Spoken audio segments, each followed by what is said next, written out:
All right, so we're live. Hey guys, how's everybody doing? Rogue Nation here with you. Good to see all of you here. I won't have time to shout out all your names, but I want to say thanks for you guys being here. We're here today with Katherine Henry, who is a constitutional attorney. She's also part of, if I'm not mistaken, the motivating factor behind Restore Freedom. Is that right, Katherine? You're the main motivator, yes. The go-getter. All right, yeah. And we're excited to have her here today to answer some of our questions about what she is doing. She's originally, I don't want to say originally, but I came to find out about her through her escapades in Michigan, and she is now, I believe, have you moved down here to Florida now, or are you just down vacationing? Well, I haven't had a vacation since before COVID started. So, yeah, right. But I was born in the UP in Michigan. When my parents got divorced, I actually went down to Orlando with my mom. So I grew up for 12 years in Orlando, spending the summers in Michigan, and then 10 years in Minnesota. And then since '08, I was in Michigan again until we sold our house on June 30th. In Michigan, and then I've been down here in Florida. So I'm here to stay, and I don't know if I'll ever have a vacation, but that's kind of one of the reasons why we're here. If I'm not going to have a vacation, I want to live at the place where people go to vacation. Yeah, I mean, even if you don't have a vacation, just your days off down here is like a vacation. So, yep. what someone had. Wait, did you say days off? Yeah, well, Oh, the 15 minutes between, doing this and doing that, you're right on the beach. So, yes. Yeah. Even 15 minutes is a vacation. And look, guys, I don't know if you guys noticed, I have my vacation shirt on today. So I know you guys like that. I have a Detroit Tigers shirt on. Yeah, I like the Tigers. I kind of grew up in the Midwest. I'm a native of Florida. Oh yeah, there you go. And I grew up in the Midwest, so I'm a Cubs fan. So don't hate me, but I enjoyed some of the Tigers too. Lance Parrish was the catcher for him. I love that guy. He was great. But let's go ahead and start right on in with the questions here. I got them here on my notepad. That way I don't forget. But okay, my first question to you was, how did you get involved, and what was your motivation to start with a freedom project? Well, it depends on when you say it actually started, because, anyone who's a believer understands that, God's always planting seeds in our lives and getting us prepared for the next thing, even if we don't see it. So, I've been in the legal field for 20 years. Wow, that sounds like I didn't think I was that old, but yeah, for 20 years. And looking back, there's of course different things along the way that each helped me to be prepared for what I'm doing now. But with, the last, I'm not even sure anymore, 5-6 years, something like that. I was working with the Great Lakes Justice Center based out of Michigan, but doing U.S. Supreme Court casework mostly. And some other things. And it wasn't until, when COVID hit, and the Michigan governor, Gretchen Whitmer, I'll never forget that press conference. It was 11:15 at night on March 13th, 2020. And she said, I'm closing down schools for 3 weeks. And in our district, our spring break was the 4th week. And so I knew that meant for the kids that I worked with doing restorative justice, that meant for at least 4 weeks straight, they were not going to have the outside world there for them. They weren't going to receive the services and the supports and possibly food or, other things that they needed. They weren't going to have those adults in their lives checking in on them or making sure that they're okay. And those are the very kids that I was working with, are the kids that need that. So I've also been a guardian ad litem in 2 different states. So I've worked representing kids in abuse and neglect cases.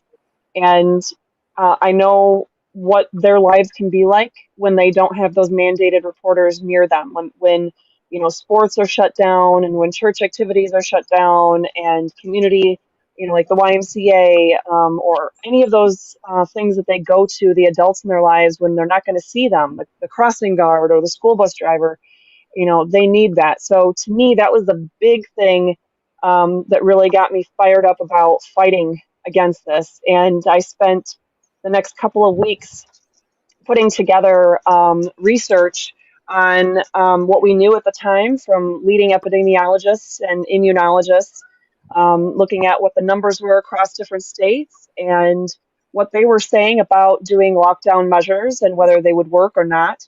And one of them was Dr. Martin Dubrovik from Cadillac, Michigan. Actually, I didn't even realize he was from Michigan until I got really far into it.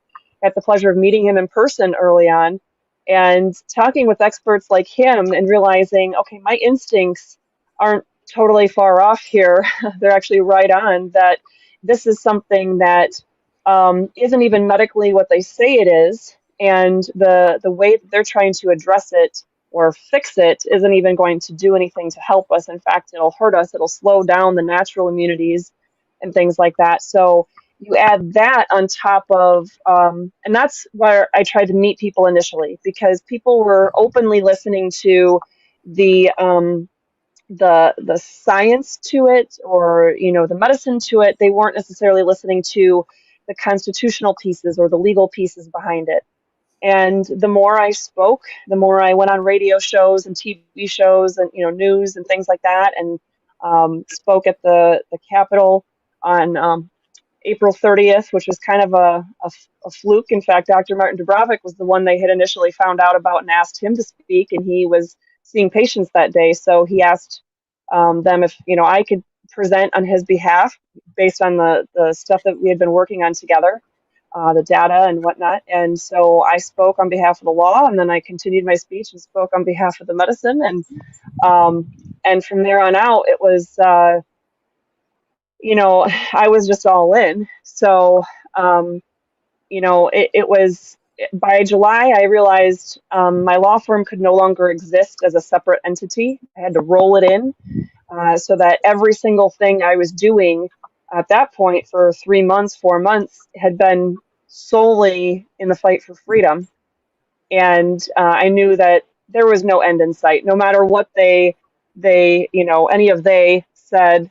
There was no quick fix to anything. So that's kind of how I got into it. And, already having worked on the constitutional issues, it was an easy transition to just roll my law firm right into the whole effort. Yeah, that was one of the questions I had for you, was what kind of cases did you normally handle? And if the activism that you were doing now has kept you from practicing law, or do you still handle cases? And if so, will you be starting a practice here in Florida, or are you just going to continue to do work in Michigan? That's not a lot of questions all in one. Yeah, all rolled into one. So since being a licensed attorney, and it's been 5 or 6 jurisdictions that I've been licensed in, 2 different states, a tribal court in Michigan, 3 federal courts, including the United States Supreme Court. My practice has, it started off as a general practice. So I've done everything from, real estate and contracts and landlord-tenant, to divorce and bankruptcies and custody. Truly everything except for the big ones like, medical malpractice or something like that. Class action lawsuits, I haven't done anything with those. I'm not a fan of those anyway. But pretty much everything else I've done. But the majority of what I had done was working with people who needed a voice. So people who, had, $100,000 of medical bills after battling cancer and had to file for bankruptcy. Or I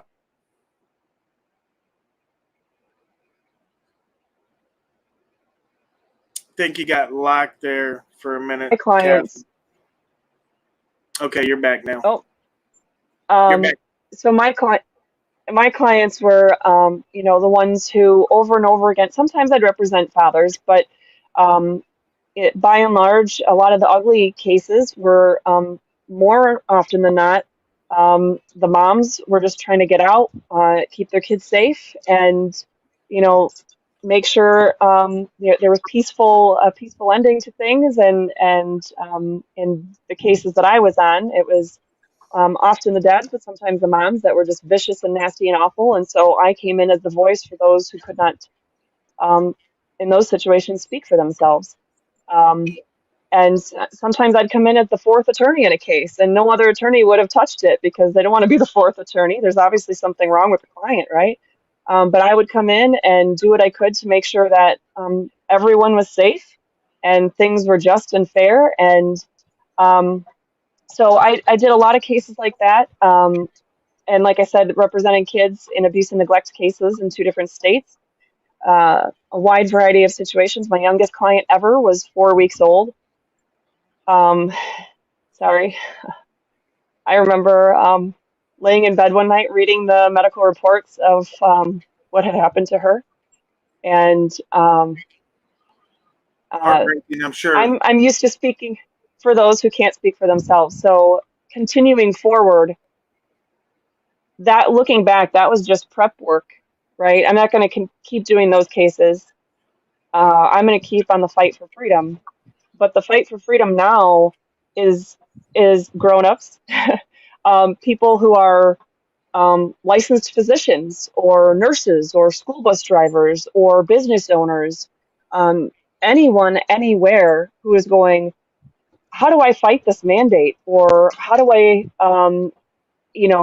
handle the mask issue or the vaccine issue? Or how do I keep my employees from having to get injected with something that they don't consent to? Or, I have a friend who's been involved with the freedom fight from almost day one, and he texted me needing help to get in to see his sister because uh, she has pneumonia, negative COVID test, has pneumonia, and um, the hospital is saying, nope, only one person can come in, and there's all these restrictions. And he's like, that's my sister.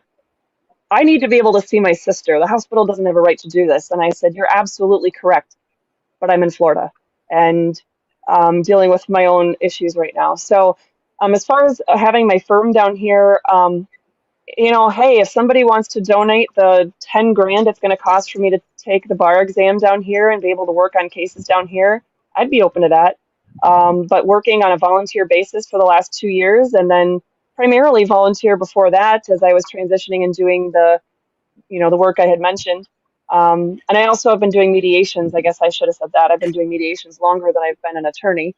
Um, and probably one of the highest rates of success as a mediator in the state of Michigan, possibly in any state, something like 98% or something like that of success in getting people to find resolutions on all kinds of cases. Those are important skills to bring to the table in this scenario because you have Republicans and Democrats and legislators and governors and people from all sides of all issues all trying to figure out how to make this work. And unfortunately, a lot of it's being motivated by fear. But at any rate, so yeah, I plan to keep fighting the fight in Michigan for quite some time. But my special Allegan County election day case has really consumed most of my time, at least for the first half of the year. And then most recently, I've had a nightmarish situation going on in trying to buy a house down here. And it's disgusting the way that the law and the court rules and the cases aren't being followed even down here. Oh yeah. So that's what my time has been consumed with. As soon as those two things are behind me, I will actually be able to get right back in and do my daily videos and daily, speaking at different events and all kinds of projects. But I don't want to steal the thunder from your line of questioning. So No, you're fine. Do you want to go ahead and show part of that video of your arrest video for the people watching so they could see what you're talking about with the case that's consumed a lot of your time now? I do have that pulled up. yeah, I just want to give it a 15-second preface. So I I'm the lead attorney for the Restore Freedom effort, and it was at the time it was the Restore Freedom Initiative, the constitutional amendment petition in Michigan to modify. We were in the process of collecting over almost 500,000 signatures to get on the ballot an amendment that would modify the Michigan state constitution so that none of this freedom squashing garbage could happen anymore. There would be penalties. Legislators would actually have to write their own bills. All kinds of special things, medical protections that would never have allowed the masks and the vaccines and all of that stuff. I saw it coming right from the beginning in March of 2020. So it went into this constitutional amendment in May of 2020, and we were circulating it through November of last year. And so I went to an election site where there were 3 circulators who were circulating our petition, and they were being told they could not circulate the petition on election day, even though they were following the state law to be more than the 100 feet beyond the door to the poll. But they were on public property. They were in the parking lot. They weren't obscuring any traffic or getting in the way of any voters. You had to go out of your way as a voter to them just to be able to to sign it. If you're there to vote, you could totally even miss that they're there. In fact, when I got there, I thought they had left because they were that far out of the way. So I went there as an attorney, which, by the way, in Michigan is a public office. The State Bar of Michigan is a public entity, and anyone serving in that capacity or in any capacity as a public official cannot legally be arrested in Michigan while serving in that role. So that's an interesting thing to note. And you also, it's totally unconstitutional to arrest anyone for trespassing on any land, publicly or privately owned, as long as it is open to the general public. Something to keep in mind when there's been things like with Costco and their mask issues and Menards and some of these other stores and companies and things, and they have trespassing. It's a thing down here in Florida, this trespass, signs about trespassing. You'll be arrested for trespassing if if the store is not open at that time, okay. But if the property is open to the general public, you cannot be charged with criminal trespass. So anyway, with that being said, the video might make a little bit more sense now. All right. We're going to go ahead and bring that up. Give me 1 second.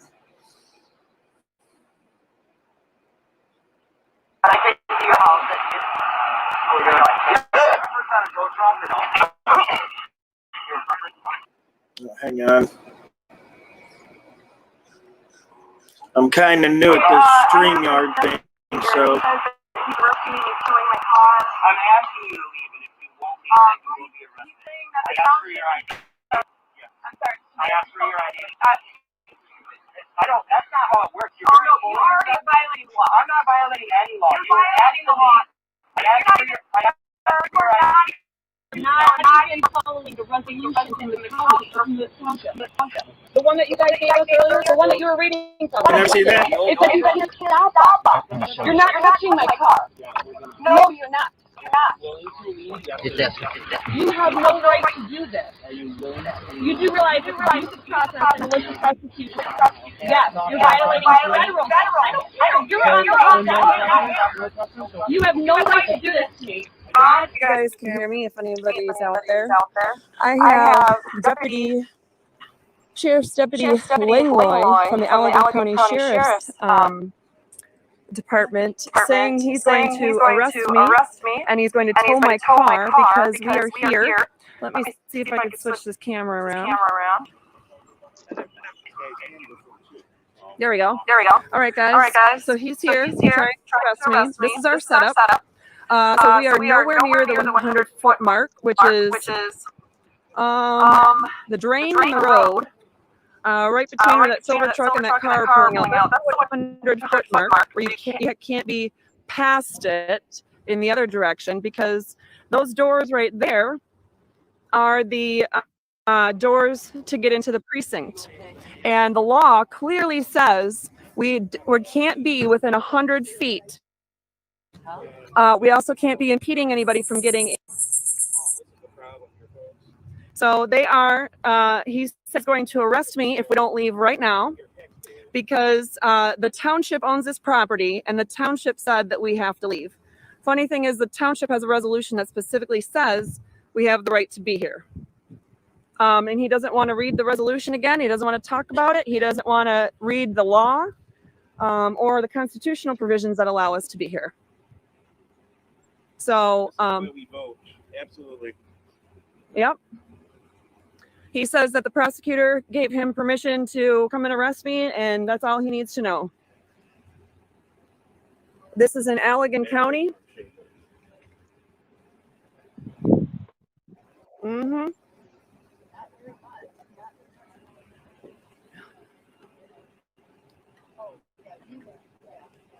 Yeah, you can call the sheriff's office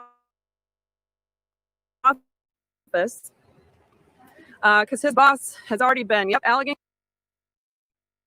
County, because his boss been on the phone saying that he knows we do have the right to be here as long as we're not within the 100 feet, which is what the law says. And like I said, that part way over there, that drain right there, is actually where they've already come out and they've marked the 100 feet in red. And so we can't be, oh, another one is coming out to arrest me. Don't know if you guys can see that.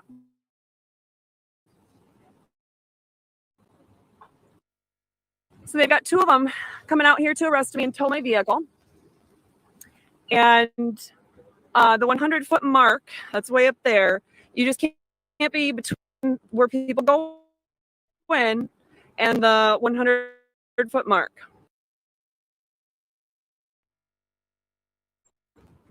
So I'm here because I have volunteers who have come out today to collect signatures for the Restore Freedom Initiative petition. I told them they had to be more than 100 feet away. Did you call my husband? I have him on here, but I haven't dialed him. Oh, please. Oh, dial him. He's been calling me. Oh, He can blow me up. He needs to know if I'm getting arrested.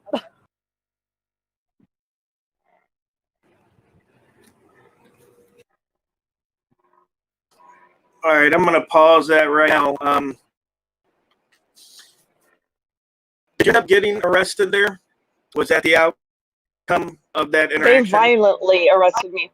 3 grown men, sheriff's deputies, violently arrested me, leaving me with bumps and bruises and contusions. I was bleeding from my arm.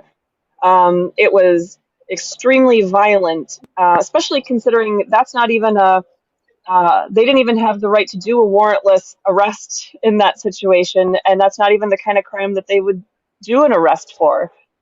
They were, in fact, arresting me and telling me they're going to tow my car, which the law does not allow them to do. They said they were going to take my then 6-year-old child who was in the car seeing the whole thing. She was about 10, 15 feet away from me. They said that she was going to be taken by Child Protective Services and that I wouldn't see her and that she's being thrown in the system and my husband wasn't allowed to come and get her. And I had friends on the scene at that point and they weren't allowed to take care of her. It was the most ridiculous, disgusting display of law enforcement I've ever seen in my entire life. Absolutely. Absolutely. I myself have watched the video and, you know, just even the beginning part now, I don't know if you had a chance to see any of my videos or what we do, but this is something that we see on a daily basis, like literally on a daily basis. A guy yesterday in Michigan, actually, at one of the federal courthouses up there, him and his buddies were in the lobby area, not past the security checkpoint, but in the lobby area recording, and 3 guards ended up tackling him and taking him to the ground. So yeah, I mean, this is almost every day across the country we see this kind of behavior. So, which leads me into one of my other questions I had for you, which is that, do you think the what we're being taught in school today, the lack of, I should say, civics and you know, stuff about society and government, do you think that is a cause to why we're seeing what we're seeing on the street today, which is basically what I consider zombies. I mean, people not questioning the government and just, going ahead and doing whatever authority says, I can't tell you how many times I've gotten a look from an officer that looked like this when he asked me for my ID, and I tell him, you're not getting my ID, because they're so used to citizens, bum rushing their pocket to pull out their ID to be like, oh, look, officer, I'm not causing no problem here. Here's my ID, without even stopping to think, do I even have to give this guy my ID? Why do I have to give it to him? So I wanted to know from you if you feel that maybe that the lack of civics and some of the understanding of how government is supposed to interact with citizens could be attributed to what we're seeing today, which is including, the mandates that, even private businesses are enforcing when they shouldn't be. Do you think that might be a contributing factor? A huge factor. It's the long-term brainwashing that's gotten worse and worse and worse over time. In our public school system, now even in our private schools, we're seeing it seep into there.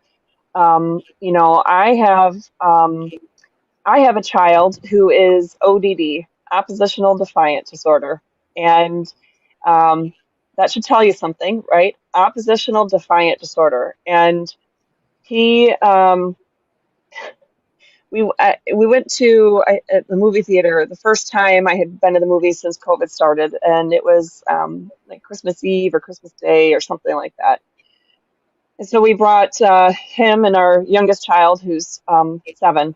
We went to the movies, and they have signs about masks and whatnot. I can't medically wear a mask, but I wouldn't do it anyway because the science and the medicine behind it, and et cetera. Anyway, and nor does my husband or my 7-year-old child. So anyway, we walk in, and all of a sudden I look over, and my son is wearing this. He's now 18, but he was 17 at the time, and he's wearing a mask. And I'm like, why did you do that? Oh, they have a sign that says we have to. You have ODD. You don't listen to a thing anyone has ever told you to do. You don't listen in school to your teachers. You don't listen to me. You don't listen at your job. Why are you doing that? And the kicker with that child is that with issues with the public school system, I ended up homeschooling him 6th grade through 9th grade, and would have continued to do so, but we were trying something different. He went to his dad's, and his dad had him in public school then to finish high school. And there's definitely the way things are being taught. It's all about inclusivity and being your own person, except if it violates, the concept that you're not supposed to think for yourself and be able to speak up appropriately for yourself. So, certain protests are okay, but, regular traditional, standing up for traditional values is not okay. And so that's something that's a problem in our elementary schools, in our middle and high schools, but definitely colleges. But let's look at law schools. I think a huge culprit is in law schools because you have all these attorneys, me included. I excelled in school in everything I did. I worked hard. By the time I graduated from law school as a single mom, I had over 650 hours of community service, legal community service, that far exceeded the 50-hour goal that they tried to have every law school student achieve by graduation.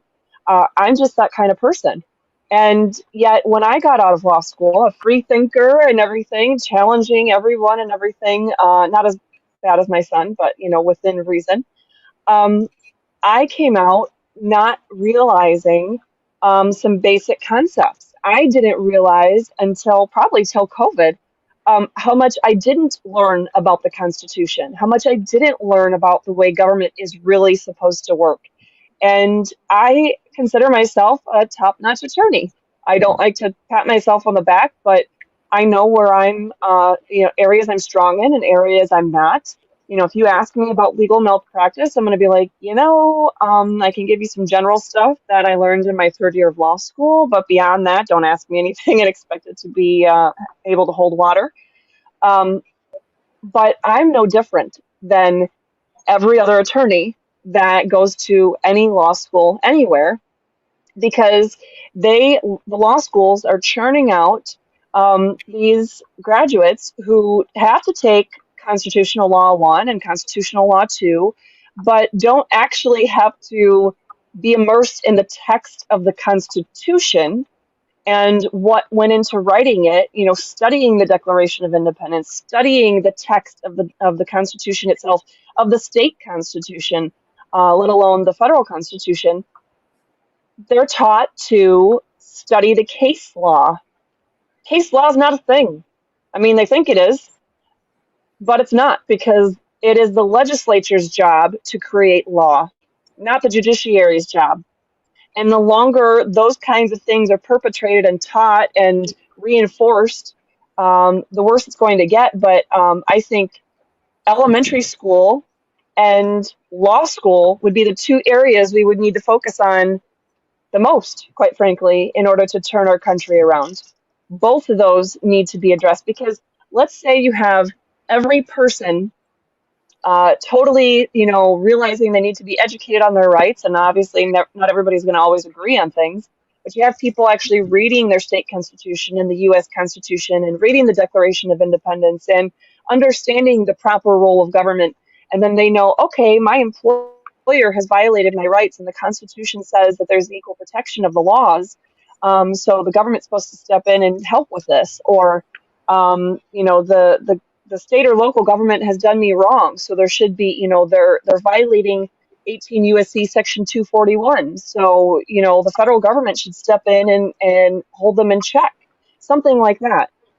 If there's no attorneys either working in the government or in the private sector who know those rights and those obligations equally as well, and who are willing to act on that and take cases and defend people zealously based on that's the way the system is supposed to work, then it's almost pointless for the people to be that well informed about things, because then the people would have to take that whole nother step of learning to figure out how to take on the system.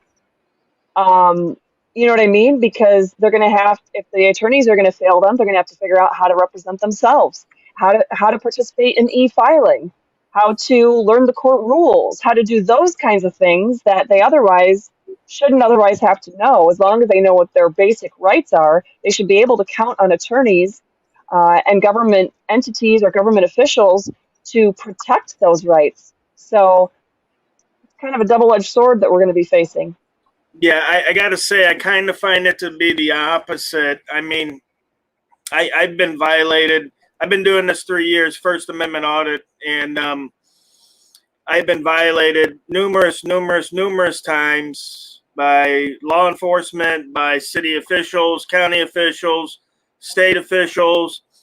And I could say with certainty, and again, I've gone all over the country doing this. And I could say with certainty, one thing is that nobody, not the police, not many city officials, none of them actually know most of these basic laws, like trespassing. Like you said, trespassing from a public property. And South Carolina is the only state I've actually found with, case law there that says that they can't trespass people from public. But in every other state, it's I could trespass you from public property. And these cops will tell me anything from like, oh, well, if they don't like the color of your shirt, they can ask you to leave. I mean, go through my videos. You will be surprised at the ridiculousness. And again, this isn't just, the lowly janitor at City Hall. This is county attorneys, city attorneys. And anytime I bring up the law with them, they don't want to discuss the law. Right. But that's not the law. I mean, there's no case, it's the U.S. Supreme Court, let alone, in my case, I also pulled up the Michigan Supreme Court, but the U.S. Supreme Court has been saying for decades in numerous cases that I've cited in my briefs, which are available on my website, that you cannot be charged with criminal trespass on property that is open to the general public, whether it is privately owned or publicly owned. It doesn't matter. So, as far as having, there's no need to find a state case because no state is allowed to trample our freedoms. And I'm, one of your questions was about, federalism or states' rights and that kind of thing. And I'm all for the system that is going to best serve the protection of our individual liberties. We created the U.S. Constitution and subsequently our state constitutions for the sole purpose of ensuring our God-given liberties. I mean, the Michigan State Constitution preamble is literally one sentence that says, "We, the people of the state of Michigan, grateful to Almighty God for the blessings of freedom," blessings from God, blessings of freedom, and earnestly desiring to secure these blessings undiminished to ourselves and our posterity, do ordain and establish this Constitution. End of story. Period. That is it. That is the whole preamble to the state of Michigan's Constitution.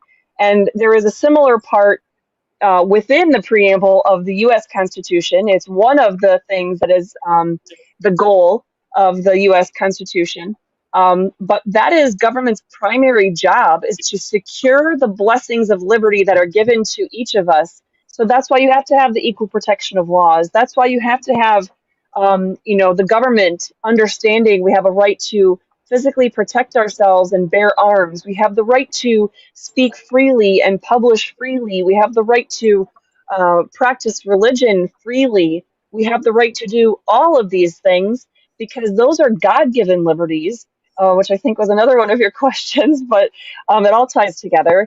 You have your natural rights, your God-given liberties, and then you have the civil rights or the constitutionally protected rights. God gave us all of those freedoms, but our Constitution was designed to protect those liberties, especially when you get into the first 10 amendments and, the 14th Amendment, etc. Well, I don't think anybody's gonna agree that God gave us the right to a speedy trial.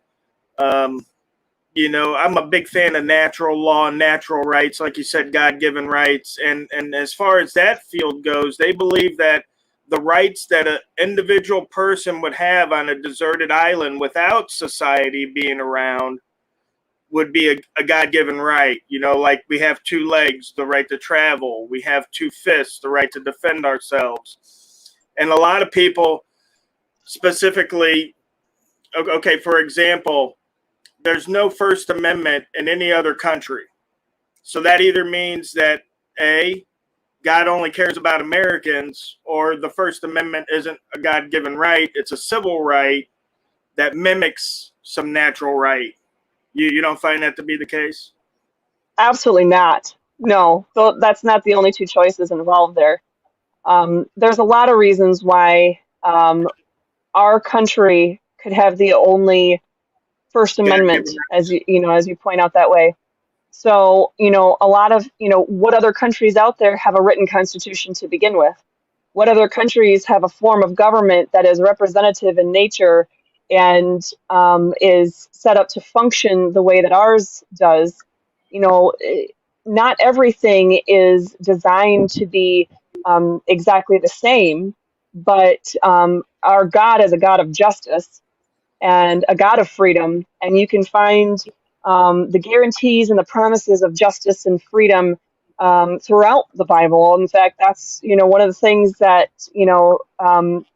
we're supposed to fight for things, right? There's a lot of instruction on keeping the peace and doing unto your neighbor as you want done unto you, and things of that nature. Of pursuing mediation and not going into courts of law if you can avoid it, because disputes with your neighbor should not have to be settled in a court of law. No, actually, most countries these days do not have written constitutions. That's not a fact. I'm just seeing one of the comments there. So that's the thing, is that God gave us all of these liberties. As far as the specifics, when you want to talk about the right to a speedy trial, I guess I wasn't given that as a question ahead of time to be able to find the biblical references, but I'm not going to even take that as a given that that's not a specific God-given liberty. What I can tell you is that God definitely designed for us to be able to have a system of government and a society where there is fairness and there is justice, and that the procedures are in place to make sure it's appropriate and fair, that there's a rhyme and reason to how things work. That is definitely something that would be designed. I think you froze there for a second, Catherine. There you go. Yeah. There you go. You're back. All of our I'm gone again. I don't know what's going on. I'm bouncing off of Wi-Fi, and so anyway, all of the procedures that we have specific in our constitutions, state constitutions and federal constitutions, those are there because they go hand in hand with how to make a representative government such as ours function, right? You can't have, and truly, I would say, I don't care what kind of system you have, if your government has the authority to bring you up on charges, to take away your life, your liberty, or your property, you have rights that would be inherent. I would say definitely God is omniscient, and it would make sense for God to think, people shouldn't be able to be held on trial for 20 years waiting just to have the verdict that comes down that says, oh, you didn't actually do anything wrong. Oops, my bad. So I guess the more I think about it, the more I would say, yeah, those specifics are inherent. They are part of due process that God did guarantee for us. All of that. Open, having public trials, which I've been denied in multiple ways, having the public a part of the proceedings with my case. It's happening all across Michigan, but it's happening in many ways in my case. All of those things are inherent, though, because you cannot have a fairness in procedure. You cannot have justice if you are denied counsel, if you are denied to have the public present to see what's going on, if you are denied a speedy trial. Those are just examples. Right. But you can't have a good process without it. Well, there's a lot of Christians across the globe that are without these God-given rights. How did that come about? Well, see, that's going down a rabbit trail I wasn't prepared to talk about, other than to say that's more of a history. How did they get there? That doesn't mean that God didn't give them the right kinds of freedom. God has for each of us freedom. The promises that are in the Bible for us are not just for Americans. They are for everyone around the world. So, unfortunately, it depends on the society you're probably in, correct? Like if you're in China, the society you're in would kind of dictate what those rights look like at the end result, right? No, I don't think so at all. But let's look at it this way. In my case in Allegan, or this case that I have in Florida right now, either way, on paper, I have tons of rights, and they're God-given, and sometimes even statutory rights are added to that. Okay, like for example, in the Allegan County case, I had a right to not be arrested while I was simply serving as a public servant that day. They had no right to arrest me. It's written in state statute. That's not necessarily a God-given right, maybe, but that's something that is specific to that situation. However, they weren't following the procedures. Now, my case is not unique. Like you mentioned, this happens every single day. It happens in every single state, probably every single city. It's everywhere. A lot of times people don't realize it, or they don't pay attention to it, or it starts on such a small scale basis that they're like, well, that's not the biggest thing in the world. And they move on. It's not their problem to deal with. And then all of a sudden it becomes bigger and bigger things are rolled in and procedures aren't followed. So I would say, you have, in my case, it's not that I don't have those God-given liberties.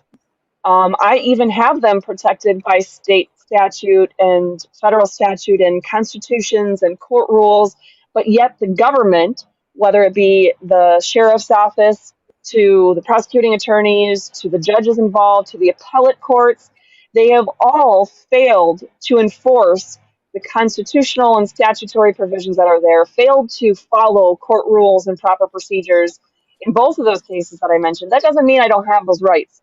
So just because someone is experiencing, it's a descriptive concept, right? They are experiencing a life where they don't seem to have the freedoms that we speak of here. That doesn't mean it's the normative, the life that God has designed for them, the way that it's supposed to be.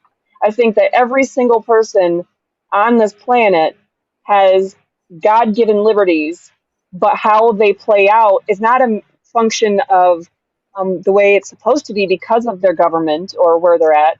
That's just the unfortunate side effect of what they're seeing right now. But, you know, when we look at the course of our own history from, you know, when people were by color of law treated differently by the color of their skin, that was never okay with God. But yet it was written into our laws or into some constitutional provisions and things like that. So, you know, we're people that don't always get it right. And it's the people and the faultiness of the people that lead to situations where you have government procedures in place that regularly deny the rights that are guaranteed by God. So I think it's the same God for everybody. I know it's the same God for everyone, and they have the same rights, but we just don't see it happening. Well, I agree with, I call them natural rights. I don't call them God-given rights because, as you know, some people are split on the God versus nature topic or issue. So you go into somebody that doesn't believe there's a God and saying they have God-given rights, they're not going to listen to a word you say. But as far as I understand, I still am going to tell them the truth, though. Well, right. But from my understanding, and this comes from reading civics books, you know, all throughout history, and I'll quote one to be exact, which is Peterman's Elements of Civil Government, 1898. It's a high school textbook from the USA back in the late 1800s, and in that civics textbook, Peterman says that when men or women, you know, in law, they treat it as the same there. But he says when people enter into a social contract, they naturally give away some of their God-given rights in exchange for civil rights. What would you say about that? Is that why the rights are different according to each society? Because there's a different social contract going on there? Yes and no. In governments like we have, where it was the people that got together and created the system of government, you might be able to see that kind of argument through fruition. But when you have a government that was created from, a military takeover or some sort of totalitarian regime, or it's by force, it's not by consent. You can't say that there's a social contract where the people consented to give up certain rights in order to, get the protection of other rights. And I'm not convinced that that's even what's happening in our society. We have, it might be what's happening for those who are choosing to give up their rights, but for those of us who are fighting for the Constitution and fighting for freedom, the Constitution was not set up and designed to give up any kind of rights. It was literally designed for the opposite. It is literally designed for the protection of rights. In fact, if you look at the Ninth Amendment to the U.S. Constitution, or I'm not sure if every state constitution has it. I'm pretty sure Florida's does, and I know that Michigan, it's Article 1, Section 23. But the U.S. Constitution is the Ninth Amendment, and I would say that's one of the most powerful pieces to our Constitution, because that is acknowledging that we have God-given liberties, we have those blessings of freedom that are not specifically written out and identified, because we have this laundry list of things that we've seen the abuses of government do. And at that point, it's been, sorry, I got distracted by a comment I saw there, but we created the language of the Bill of Rights and of the Constitution itself because we had seen specific abuse is happening. So we wanted to put the government on alert. You're not going to be able to do this again. We have this new government where these things are not going to happen. But then they came back and they said in the Ninth Amendment, hey, by the way, we still have all the rest of the God-given liberties that we didn't specifically identify here. And the government still has the duty to enforce and protect those individual liberties. So, I'm not sure what liberties we're seen as giving up when we're specifically protecting them by creating and enforcing that document.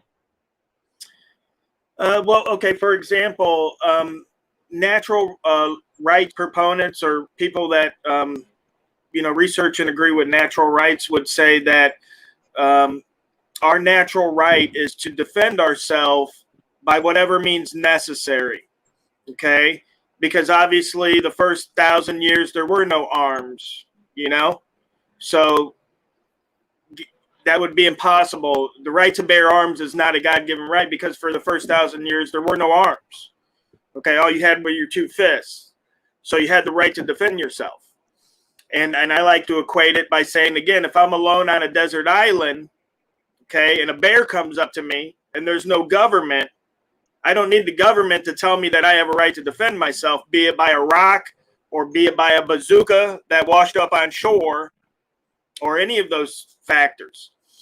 The word in and of itself, right, seems to imply, and from, again, what I've researched, seems to imply that there can be no regulation of this natural right.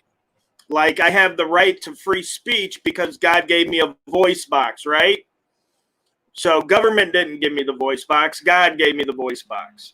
And so I could speak freely as much as I want until the government comes in and then they put restrictions on what I can say, which is regulating. So it's hard for me to say that this is a God-given right when everywhere I look, government's regulating it, taxing it, banning it, like Chicago, where they have like a 30-year ban on owning guns. Yeah, that doesn't mean that it's not a God-given liberty. We're confusing what people have done to, that our founders saw what would happen. We're confusing the tarnishing of the purpose, the intent, and the language of the Constitution with the giving up of the rights that are being stripped away by those abuses. Those rights exist and they are God-given. Natural rights or natural law is the way that it was created by God. There's no ands, ifs, or buts about that. And our Constitution actually specifically states that. So I'd love to have a conversation with anybody who says they believe in natural rights, but they don't believe that they're God-given. But that's, I think, a topic for another day. Well, But right. to say that they don't exist, because, like the right to bear arms, that doesn't exist because you have laws or government entities like in Chicago or, Illinois in general that are cracking down on your right to be able to own firearms, or you have states where you have to register your firearms or things of that nature. That does not mean that we don't have that God-given liberty. We damn well have that God-given liberty. Those state and federal and city governments have gone astray. They are violating the Constitution. They are trampling all over that Constitution. That does not mean that liberty does not exist. That means they don't know how to read the damn Constitution, and they should be taken out of office no matter who they are or where they're from. And I don't have any problem saying that to any person, whether it be Joe Biden himself or even if it was Trump that was doing it. I don't care. So I want to be very clear to people that no constitutional attorney, no government official anywhere has a right to speak to the people unless they're going to tell the truth and they're going to accurately and vehemently defend the Constitution. And the Constitution does not allow the trampling of these God-given liberties that you are talking about. I agree that it's happening, but it's not allowed by the Constitution, and they are not given up as part of this social contract. There may be situations of social contracts where people are choosing to give up their liberties in order to have some sort of benefit of being in a society or a club or something of that nature. But that is not what the U.S. or Michigan constitutions are. And quite frankly, I haven't seen that in any of the state constitutions that I've read so far. Haven't read all of them verbatim and studied them as intently as the Michigan Constitution or the U.S. Constitution, but they are designed specifically to protect our individual God-given liberties so that these abuses do not occur. And getting back to what you said, 20 minutes ago, it's because people are uneducated and or lazy. When people expect other people to fix their problems for them, that's what, I had, bless their hearts, I've had thousands of volunteers that have helped with this effort in one way or another, right? And I've had a few that have been, closer, you could say, like in my home or working with me on a regular basis on a part of a project. And you think that you're making headway, and they're like, hey, I heard about you because I saw you at this event, or I heard you speak at this, this rally or this conference, or I read the brief that you filed in the Michigan Supreme Court, or I saw you argue in the Michigan, whatever, right? So you're like, okay, so you know what I stand for, and you know that I'm all about empowering the people. And you have conversations day after day or week after week, and then I get the comment of, yeah, did you hear about this new thing that the government or that employers are starting to do? When is somebody going to do something about that? And I want to pull my hair out every time I have somebody say that to me, because I'm like, if you know me, why would you ask me when is somebody going to do something about it? You be the one that gets off your own damn bottom and starts to do something about it. I don't care who you are. I don't care what kind of level of education you have. I'm going to use my husband. I'm going to pick on him for a second. Okay? So let's look at the two of us. Some of you, most of you, I'm guessing, don't know anything about me. I didn't have it the easiest growing up. I'll just put it that way. I never had anything handed to me. And I ended up in high school at one point where I was like, you know what? Home life sucks. I'm going to either drop out because I have to move out and I have to find some way to handle things. And I'm going to be a statistic somewhere on a street corner. Or I'm going to graduate early, bust my ass to do so, graduate early so I can get into college early and live in the dorms. And I went to my principal, as someone who never defied teachers or authority. I went to my principal and I told him that. I'm either going to be on the corner of Rice and Larpenter and St. Paul turning tricks someday, and you're going to have to see me every time you drive to the school, or you're going to let me do the work I need to get done in order to graduate early. That's the kind of person I am. Well, needless to say, I got into college at 16, got through, and I became a single mom in the midst of that process, and still went forward and, raised my son. And I was an attorney licensed at 23 years old, and I had my own law firm. So I did things a bit early, but I worked hard to get there. And hundreds and hundreds of hours of continuing ed and dozens of different organizations that I volunteered or served on boards, or, most recently when I was in Michigan, I was a precinct delegate. I was a township trustee on the 7th largest township in Michigan. I was on the 2nd Congressional District Committee for the Republican Committee, and I was on the Republican State Committee, state committee woman. So I'm all about serving. Now you look at my husband. He doesn't like talking to people. He doesn't like serving on anything. He served on something once on a ZBA, which he hated me for pushing him into. And he has also served as a precinct delegate, which was also my fault. And his education level, my husband has never gone to, like a liberal arts college or obtained a bachelor's or an associate's degree, let alone a doctorate. He's a machinist. He's the traditional, work hard, blue collar kind of guy. So if you look at the two of us, we're diametrically opposed in terms of educational background. But I guarantee you, after being married to me and after hearing me speak at thousands of events and videos in the last 2 years, my husband, my 7-year-old can recite parts of the state and federal constitution better than most attorneys, judges, or government officials can. So what we need to do is get back to really knowing it, really educating and empowering people to know their rights and know where they come from, and to be able to have the courage to speak up and speak out. Because it's not easy, even for somebody like me. If I could say something from the other perspective, a lot of people think that I'm just, uber confident and I have no fear about anything. When my first face-to-face speaking event about all of this, about our freedom, was on April 30th on the steps of the Michigan Capitol.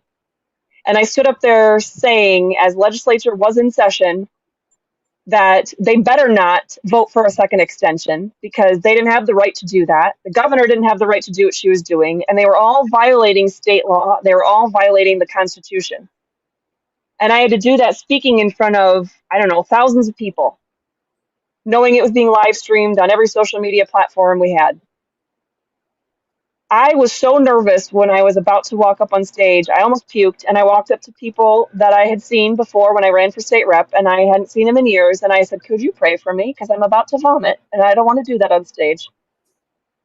And yet here I am, thousands of presentations later, and it's not that it's easy for me, not at all, but it's what we have to do. If I can do it, so can anybody else. We just need to make sure we are encouraging each other and making sure we're educating each other. Absolutely. Anyway, so I vehemently disagreed about the one issue, but that kind of led into whatever. That's fine. I've got two things. They're about the Constitution, and hopefully we can get some education imparted pretty quickly. Now, the first one is socialism baked into the cake, aka the Constitution, through eminent domain, the taking of one's property for the betterment of others. See, that's a hard thing because, no, I don't think it's socialism. I think we have to look at what is involved there. And as part of protecting our individual liberties, we have to have a common defense. I mean, September 11th, anybody who was an adult on September 11th can tell you exactly where they were standing or sitting, what they were doing. And that was where we were all shaken to the core about what other countries, what other societies and other people could do, what terrorists could do to us. And a lot of us didn't really realize all the ways that our freedoms had been under attack, domestically or abroad, for already quite some time. That was something that woke all of us up. And I would say, let's look at that example because we have to have, and of course that was the World Trade Center towers, and of course the Pentagon, Pentagon being the only government building involved there to a large extent. But we have to have infrastructure. We have to have the ability to communicate. We have to have the ability to travel from one place to another. And those concepts are deeply ingrained into the Constitution. We have to, liberal and conservative judges and justices have agreed for decades and centuries that the right to be able to have that interstate travel is one of those inherent freedoms that we have. That governments can't set up things so that you can't travel from one state to another. So that's just an example. If the government didn't have the ability to be able to, and for a second I'm just talking about ownership or control, but if they didn't have the ability to have exercised ownership or control over large expanses of property, we wouldn't be able to have interstates. We wouldn't be able to have an easy way for people to be able to physically or technologically get back and forth, across the United States or to communicate with the world, ways to have our goods and services shipped or whatever. Now, you get into some nitty gritty. There are times when, say, for example, in the mountains, there are, maybe private ownership has taken up all of the land around an area, and you need to be able to, as time goes on and travel expands, you need to be able to have a way to get from point A to point B for everyone. It would make sense that there might be some eminent domain needed in those situations to be able to carve out just what is needed to be able to get people around or through or under or over a mountain or, a lake or something so people can travel. Now, the extent that we have seen eminent domain used, again, is 95% unconstitutional or more. But most of what we have seen, most of the ways that we have seen government take or control or even tax property is out of control. It's not constitutional. It's not ordained by God. And it's nothing that should be happening. But again, it's more of those freedoms that we need to preserve and protect as we the people putting our own government officials in check. So um, anyway, and there are some state constitutions, I think, that also have language that started off benign enough, and it's not right.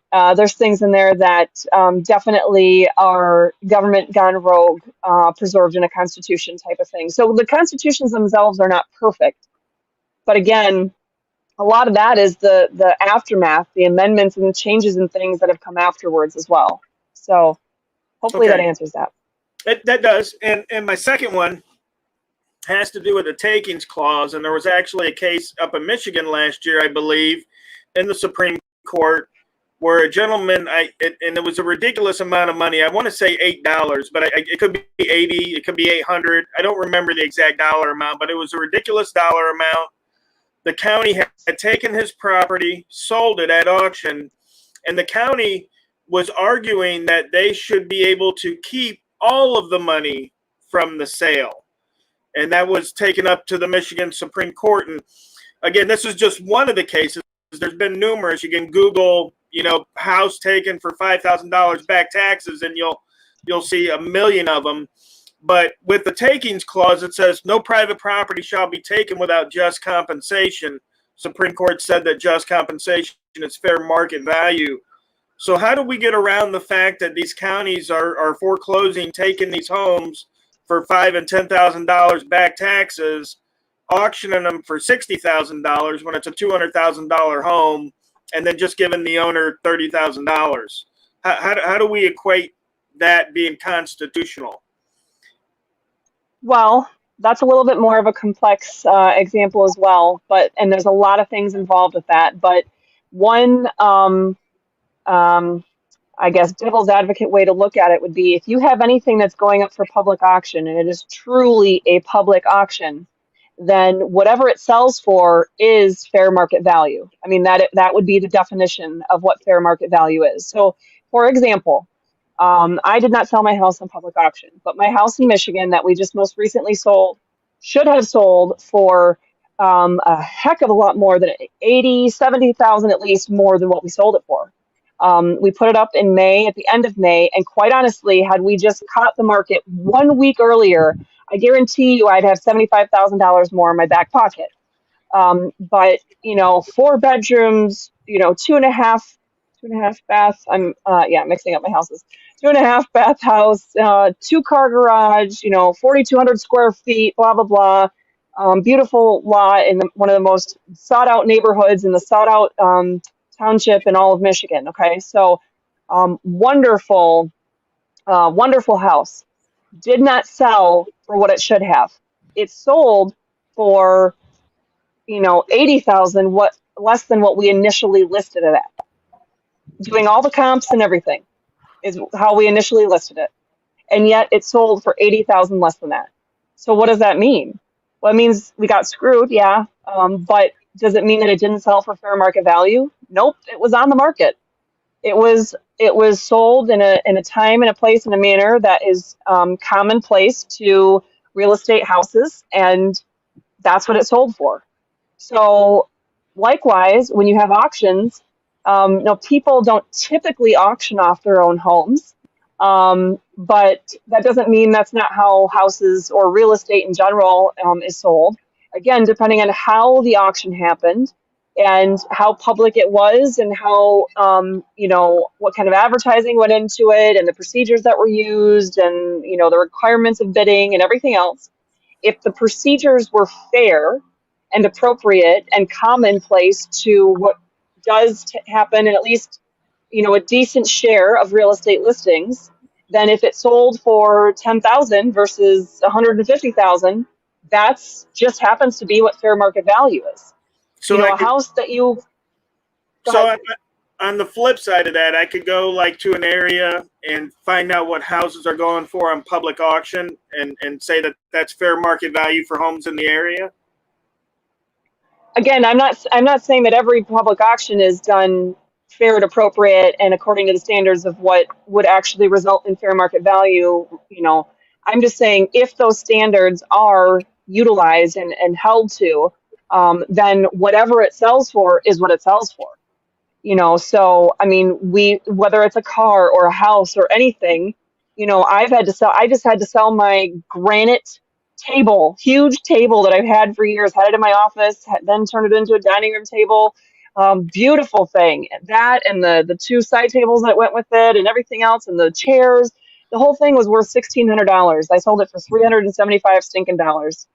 It doesn't mean that the person was a shyster that was here buying it from me. It just means that given the setup and the manner in which I was able to advertise it, which I didn't want to mess with it, so it was just Facebook for a few days.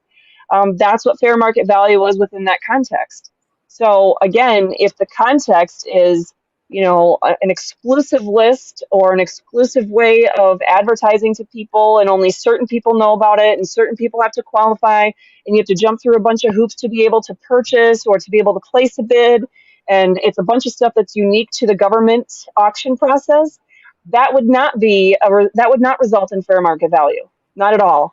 So, but just the taking and selling of property does not mean that as long as the government's doing it, that does not mean it necessarily does not result in fair market value.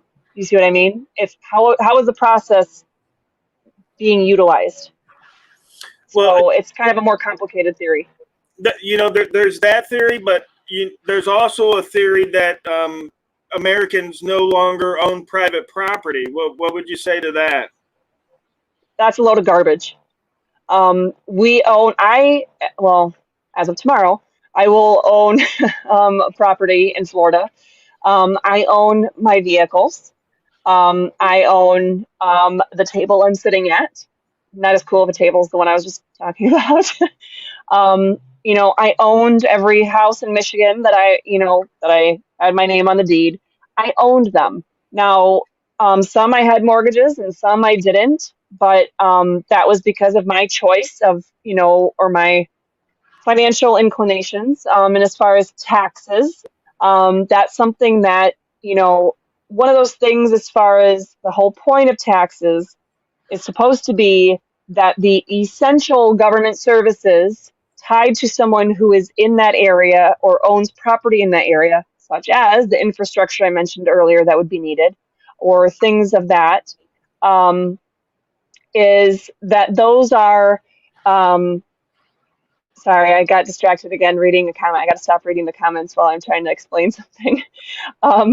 So taxes, though, do not change ownership. It's something that goes up and down and typically up. But if we, the people, again, are holding their government officials accountable at the local level, they're going to the city council meetings or their county commissioner meetings or what have you, and they're voicing their concerns about raising taxes or what the taxes are being spent on or the procedures that are utilized for if the taxes are not paid, that kind of thing. They have a voice.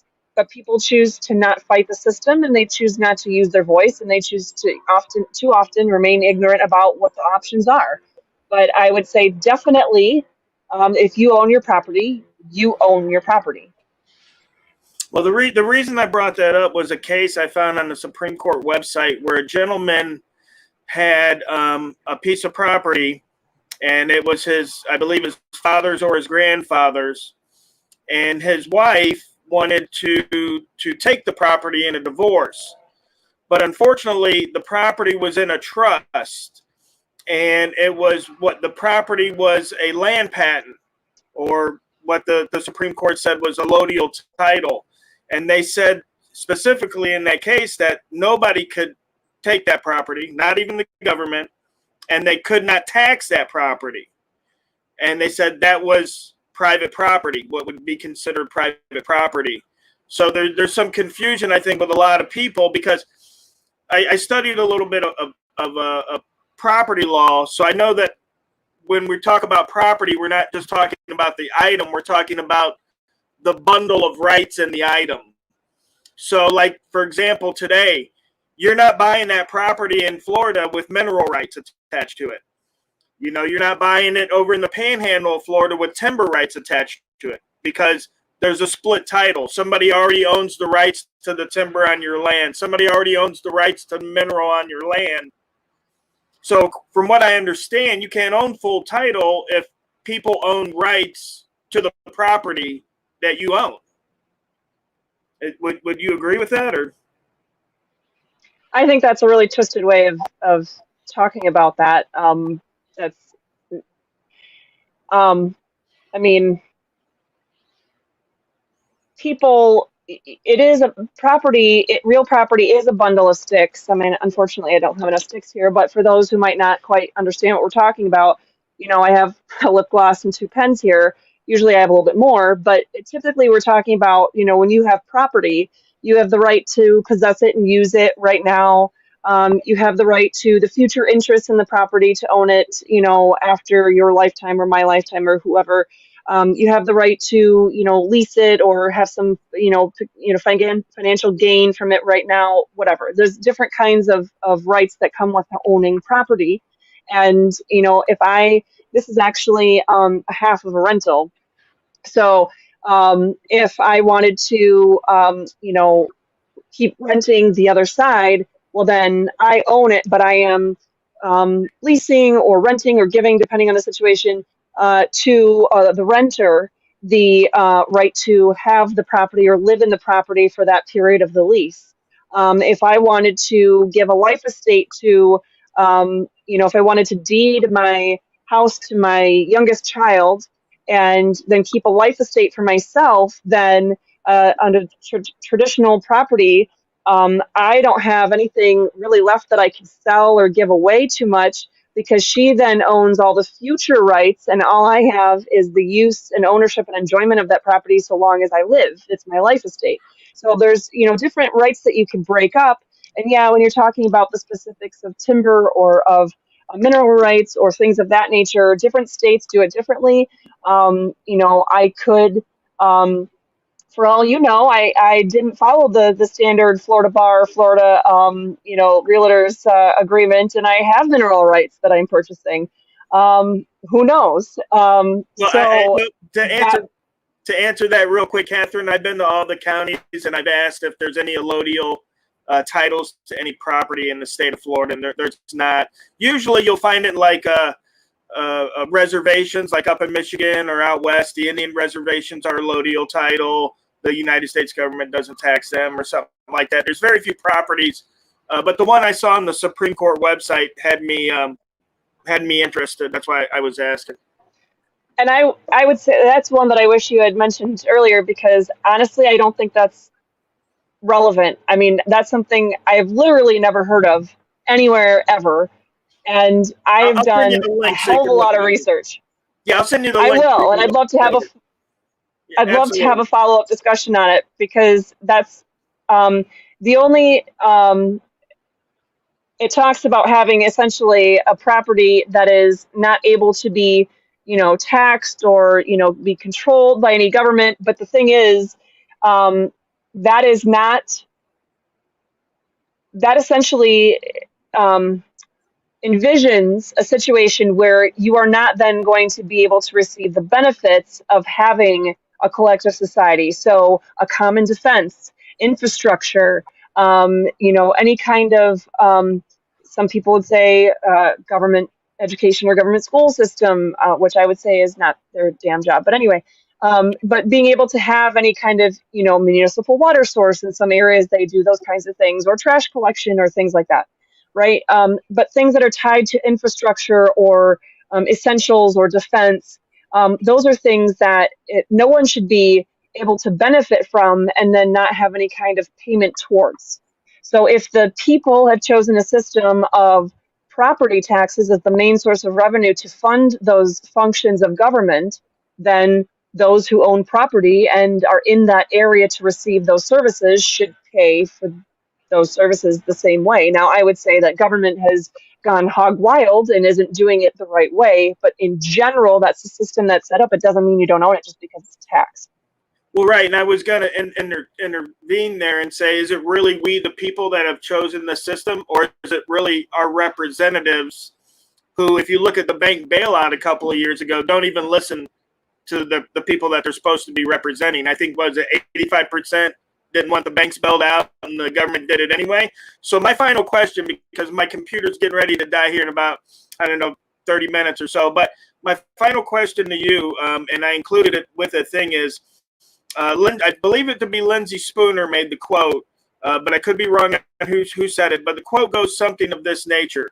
The Constitution has either failed to protect us from what is happening today, or it has allowed it to happen. But either way, it's garbage is pretty much the gist of it. That's a load of shit. But That's don't a load you? of shit. That's my honest response to that. But how did we get here today? Did the Constitution Because allow it? people are uneducated and people are lazy. We knew all along that there were going to be government officials who were not going to do their job, who were not going to know what they were supposed to do, or who were just going to be evil. We knew that.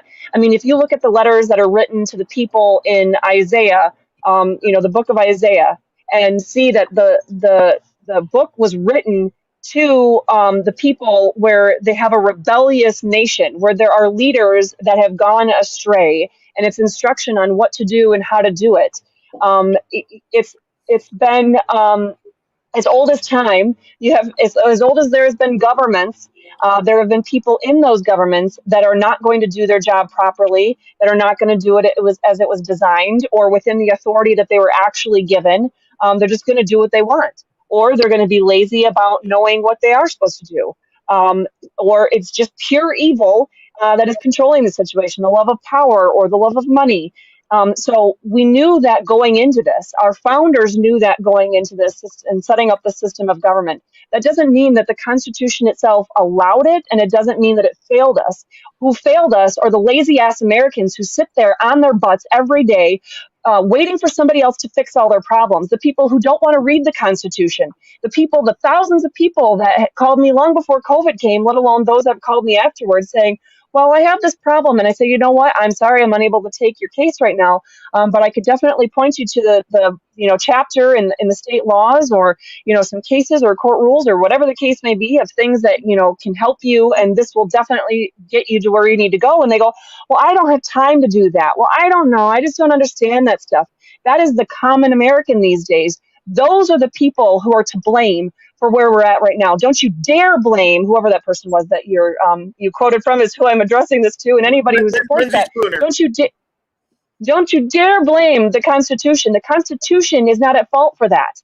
No, it's the people who are not following the Constitution. It's the government officials who threw aside the Constitution, who trample it every single day, who forgot that the Constitution requires them to uphold and defend the Constitution. Every single one of us who have been in government or who serve in the legal branch have taken an oath to uphold and defend the Constitution. That is a requirement, a precursor to being able to serve. And anybody who did not take that oath is not legally or constitutionally in that office to begin with. So anyone who is not following the Constitution is doing wrong. But all the people who sit by idly and allow it to happen because they don't want to make waves, they don't want to be in trouble, they don't want to have a target on their back, or they want to remain uneducated, or they just don't like conflict. I don't care. I don't want the conflict either. I didn't want to have to give up my, the money making side of my job and my firm just to be able to fight for the freedom for people for the next how many years of my life, because that's where we're at. But I'm going to do it because I am going to make sure that we are educating ourselves on the Constitution and on what government should look like. So the Constitution itself is not to blame. The laziness and the evil and, the complacency of the people, that is the blame of where we're at today. And that's what we need to address and fight first, while we're trying to fight those who are actually purposely doing harm to us. Okay. Did you get a chance? I included it with a question, and I don't know if you got a chance to, but have you ever read Patrick Henry's speech before the Virginia legislature when they were ratifying the Constitution, called Liberty or Empire? I believe I did many, many years ago, but it is not, I couldn't recall for the life of me any elements of it. Okay, I was just wondering, it had some really important points in there, but maybe we'll get a chance to go over them again. But again, I got 9% on my laptop. It's fixing to die, and I do want to give you a chance to talk. first I had a question about your chat app. Some people were interested in your chat app. I'm not sure what that is, but maybe you can give a description of that. Oh, And any other social media platforms you're on. yeah, we actually created one of my best friends, Joe Moss, was the leading tech guy behind it. But we created We the People is a social media platform which we would have grown and done much more with, but then with everything happening, people, it just didn't take off. We didn't get it released in the right time, I guess. And people still cling to Facebook and Twitter like, it's water and air that they need to live. So I can't figure that out for the life of me. But anyway, so we do have that, and if it continues to grow, or if it sees a surge in growth, then great. Then maybe we can take it off and have it, grow in different functions and ways from there. But there's a back door to it from our Constitution app, which is the Restore Freedom app in your Apple App Store and Google Play Store. We do have, I want to say it's a $1.99 fee. I haven't personally seen the funds from any of that.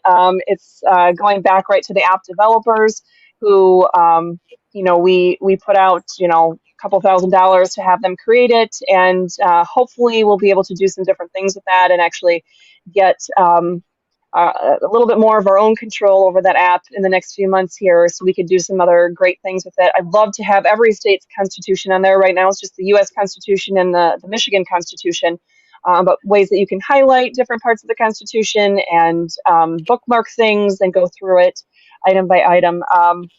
So as far as the social media presence for us, the things that we regularly post to, we do still post to Facebook since people are on there. Our group was shut down, but we still have our page. I still, from time to time, will post to my personal page, but I've been trying for a year and a half to get people to go over to our Restore Freedom page. We do have a Twitter account, but we don't do a whole lot on there anymore. And I'm hoping Lori's on here and she can add the description of everything else I'm leaving off. We cut off most of what we were doing with apps to be able to streamline our efforts and our time, because we don't have anyone that's paid to do this. It's been me and Lori and my husband Mike for quite some time doing these things. But anyway, yeah, so that would be our social media presence in a nutshell. We do have our website, restorefreedomkh.com. I want to say second page is the updates tab. That one is actually the best place, because if we post it on any social media, it's also going on there. And it's a way that we can just continually keep things updated for you without necessarily updating the ingrained content of our of the rest of our website. So the updates tab on restorefreedomkh.com would be a place to go. And I don't remember if there was a second part to the question, and I don't see you anymore. I know one of the things that you had wanted to ask was about the different things or projects we have. Like I said, we want to expand that Constitution app much more, but you can look for it, Restore Freedom, right now and find that. That'll have the purple RF. And Constitution classes, that's definitely something that we're going to be growing and becoming a thing that we'll do nationwide, and educating people on what the Constitution actually says, what state constitutions say, how people can empower themselves and how they can have their voice heard. Live presentations, recorded videos, all that kind of stuff. I will continue to do casework, definitely. Not currently licensed in states other than Florida, Michigan, the U.S. Supreme Court, and some federal courts, but I'm willing to expand that once I have a little bit more help. Some other attorneys or paralegals or people that want to come on board on a consistent basis to help us. But yeah, so those are the main things that we'll be working on, and different resources. Our website is definitely by itself as a resource. The documents I have on there alone, the briefs and the business handouts and the flyers and things like that. His battery is. Anyway, we are we have quite a bit of resources on our website. So um, I'd ask you guys to check that out too. And if you'd be able to go to the restorefreedomkh.com website, I think the tab will just be called resources. And I am getting a message. Oh, okay. So I guess his battery is dead. So what I'm saying here is going to close this out. So I haven't been able to see all of the comments. I'm only seeing the ones that are pinned here and there to the bottom of the screen. So I haven't seen who's on or what you guys are saying. But I do want to thank each of you for the opportunity to speak to you about the Constitution today and about what Restore Freedom is all about and the cases that I've been involved with, at least some of them. And I look forward to doing a heck of a lot more work and fighting for the Constitution. And if you are as fired up about freedom and defending the Constitution as I am, then I'd hope you join me by, once again, checking out the website, restorefreedomkh.com, finding us on social media. There's links to all of our social media right on our website. And if you're so inclined to help fund the work that we're doing, that would be great because we're not made of money. And we've been doing all of this volunteer. So I'd love to be able to afford to take a paycheck of some kind to pay my, be able to feed my family with the work I've been doing, let alone be able to give Lori a paycheck for the hard work that she does day in and day out. So if you are willing to donate $5, $10, $20, $500, or donate on a regular basis, our website, there's also a donate or shop tab there. So we'd love to have your support in that regard. So I, unfortunately, because his battery died, I wasn't able to see any more individual questions from anyone, but I will try to do some follow-up videos in the next short period of time. Not sure if it's going to happen today. If it doesn't happen today, it'll probably have to wait till this weekend. But if you're watching me here and you have questions for me, please feel free to tune into my YouTube page, which I think if you just search Restore Freedom or Katherine Henry, you'll be able to find me, or my Facebook. I'll try to go live on both at the same time, and as with the purpose of following up and answering questions that came out of today's interview. So again, thank you very much. And I'm constitutional attorney Katherine Henry, and it's been a pleasure to be able to debate or discuss these issues. And I look forward to seeing you all at some point again in the future.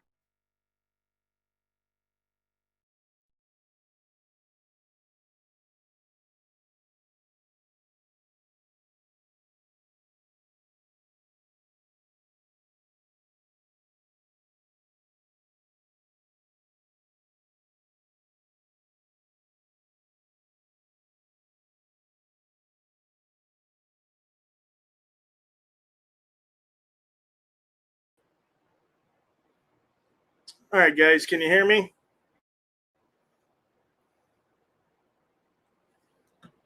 Type 1 if you guys can hear me.